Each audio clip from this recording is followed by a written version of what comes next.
আগে তো কর্মী, তারপর বিজেপির কর্মী। পার্টি দায়িত্ব দিয়েছিল দুটো সাংগঠনিক জেলায় পার্টির কর্মীদের সঙ্গে, নেতৃত্বের সঙ্গে মিট করতে এবং নবগঠিত কোর কমিটির সঙ্গে মিটিং করতে। যেহেতু লোকসভা বিধানসভা ভোটের পরে আমার নন্দীগ্রাম ছাড়া সার্বিকভাবে কর্মীদের সঙ্গে মিট হয়নি, তাই এখানে 1000 জন নির্বাচিত প্রতিনিধি, মণ্ডল সভাপতি, মোর্চার নেতৃত্বের সঙ্গে একটা মিটিং হলো 2 ঘন্টা। তারপরে আমরা ঘণ্টাখানিক বসেছিলাম আমাদের নবগঠিত রাজ্য সভাপতি অনুমোদিত কোর কমিটির সঙ্গে একটা কয়েকটা বিন্দু নিয়ে মিটিং করার জন্য।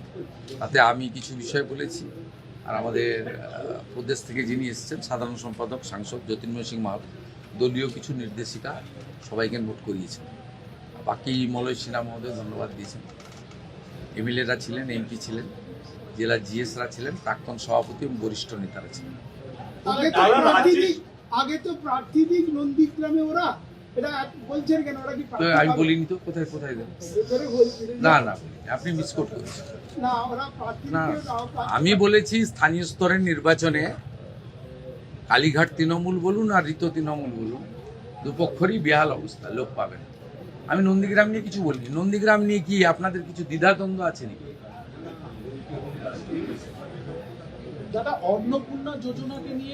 আমি ৯,৭০০ ভোটে জিতেছিলাম, তো আমার কগুণ বেড়েছে 1996 থেকে 1956 থেকে 5 গুণ। তো এটার সঙ্গে ৯,৭০০ গুণিত 5 যুক্ত করতে, তাহলে যেটা হয় সেটা হবে।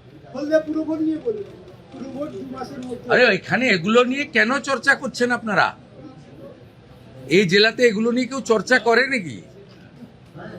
2019-এ 37%, 21-এ 44%, 24-এ পার্টি ক্ষমতায় ছিল না 49, এবারে 56% ভোট পেয়েছি। তৃণমূল দাঁড়িয়েছিল দুটো পিলারের উপরে, একটা পুলিশ আর একটা আইপ্যাক। পুলিশ তো নেই, সরকারে না থাকলে পুলিশ থাকে না, আর আইপ্যাক তো ভোটের আগে পাতনি গুছিয়ে পালিয়ে গেছে। 2-4টা নিচের তলায় চ্যাং ম্যাং ছিল, সেগুলো দেখতে পাওয়া যাচ্ছে না। এরপরে কি দ্বিধাদ্বন্দ্ব আছেন কি? 70% ভোট বিজেপি পাবে। তোলাবাজি বন্ধ হয়ে গেছে, সিন্ডিকেট রাজ বন্ধ হয়ে গেছে, রাস্তায় হাত পাতার লোক নেই, রাজধানী নেই, মিথ্যা মামলা নেই। ও তো ভালো আছে, আনন্দ আছে, সবকে জেলে ঢুকানো উচিত। এখানকার বিজেপির লোকরা তো উচ্চ শিক্ষিত, উদার, ক্ষমা ঘৃণা করে দিয়েছে। তো এখানে সব ভেবে লাভ নেই। গোটা রাজ্যও ভালো হবে, এখানে তো আরো আগে থাকবে।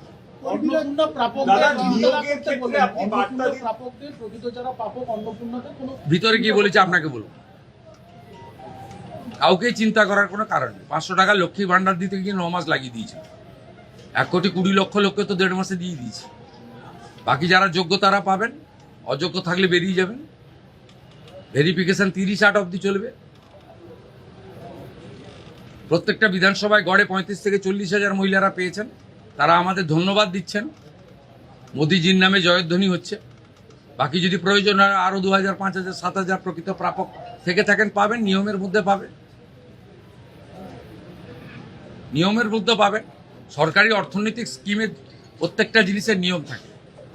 আপনার যদি জল জমি না থাকলে আপনি পিএম কিষাণ পাবেন না। তা আপনি যদি বলেন আমাকে পিএম কিষাণ দিতে হবে, প্রত্যেকটা জিনিসের নিয়ম থাকে। বিশ্বকর্মা যোজনা পেতে গেলে হাতের কাজ জানতে হয়। প্রত্যেকটা স্কিমের একটা নিয়ম রয়েছে।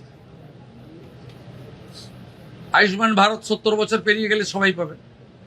বাকিরা যারা এলিজেবল পাবেন, প্রায় 70% লোক কভার হয়ে যাচ্ছে। বাকি যে 30% কভার হচ্ছে না, তাদের জন্য মুখ্যমন্ত্রী স্বাস্থ্য বীমা চালু হবে, একই সঙ্গে চালু হবে। 16ই আগস্ট সরকারের 100 দিন পূরণ হবে। 16ই আগস্ট ভয়ঙ্কর দিন কলকাতার ক্ষেত্রে। সুরাবর্দির নেতৃত্বে দ্য গ্রেট ক্যালকাটা কিলিং হয়েছিল, আর সেই দিনটা তৃণমূল কংগ্রেস আগের সরকার খেলা হবে দিবস পালন করত। আমাদের সরকার সিদ্ধান্ত নিয়েছে ওই দিন আয়ুষ্মান দিবস হিসেবে পালন করা হবে।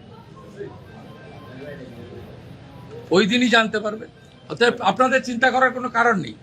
এত তাড়াহুড়া করছেন, মাত্র 62 দিন বয়স হয়েছে।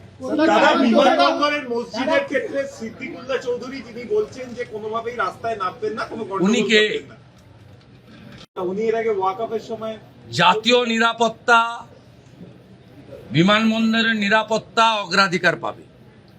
এর বাইরে মুখ্যমন্ত্রী কোনো কথা বলবে না।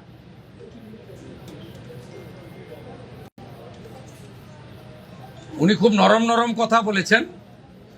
এইটাই সরকার, অন্য সরকার হলে ধমকাতো, যেমন রেজিনগরের লোকটা ধমকাতো, এখন আর ধমকায় না। এই যে আগের সরকার থাকতো ধমকাতো যে আমাদের ভোটে সরকার করেছি, এখন নরম নরম কথা বলছেন। জাতীয় সুরক্ষা এবং বিমানবন্দরের নিরাপত্তা আগে দেখতে হবে। এই বিমানবন্দরের লোকেশন খুব গুরুত্বপূর্ণ নিরাপত্তার ক্ষেত্রে। চীন, বাংলাদেশ সব কাছে, এটা আন্তর্জাতিক বিমানবন্দর। এইখানে এইভাবে খুলে রাখা যায় না। বাকি ঠিক আছে, আমরা তো ধর্ম পালনে কাউকে বাধা দিইনি। ওরা তো বলেছিল যে বিজেপি এলে মুসলমানদের তাড়িয়ে দেবে, নামাজ পড়তে পারবে না। তা বকরি ঈদও করেছেন, পশু হত্যা আইন মেনে করেছেন, অসুবিধা নেই। মহরমেও বেরিয়েছিলেন অস্ত্র বাড়িতে রেখে, কোনো অসুবিধা নেই।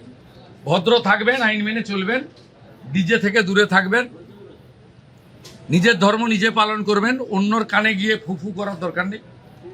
সব ঠিক চলবে, সুন্দর চলবে। আর বন্দে মাতরমটা গাইতে হবে, ঠোঁট না নাড়ালে হবে না, আমরা লক্ষ্য রাখছি।